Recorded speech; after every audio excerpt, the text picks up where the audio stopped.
40% of the Catalan population could be vaccinated by June.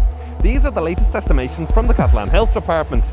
So far, only 4% of the population has received at least the first dose of the jab, and authorities are now suggesting that an annual COVID-19 jab could be needed. This is Catalan News in 100 seconds.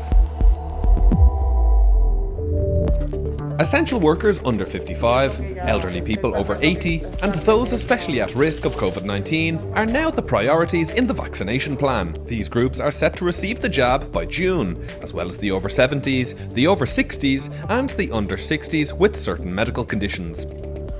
Protests against rapper Pablo Hasel's arrest continued this evening for an 8th night in a row. In the first week of riots, 112 people were arrested and 77 injured. On Monday, the protests were lighter than the previous days. La gran majoria, vol dir pràcticament la totalitat, no estan exercint violència, però una part que l'exerceix ho fa amb molta contundència. Barcelona's local council estimates that the riots have caused damage to street infrastructure of €1 million, including 300 rubbish containers burned. Shop owners on Passeig de Gràcia Boulevard are increasingly concerned about the damages and lootings. Però tristament Barcelona s'ha convertit en París, en la capital europea dels aldarulls, i per tant jo crec que el comerç haurà de prendre aquestes mesures.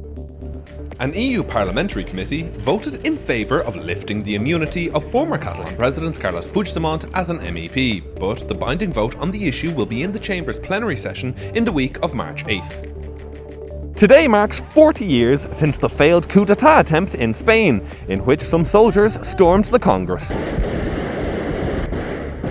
An event with King Felipe marked the day, but pro-independence parties rejected attending, arguing the intention was to whitewash the former king, who is now entangled in corruption cases.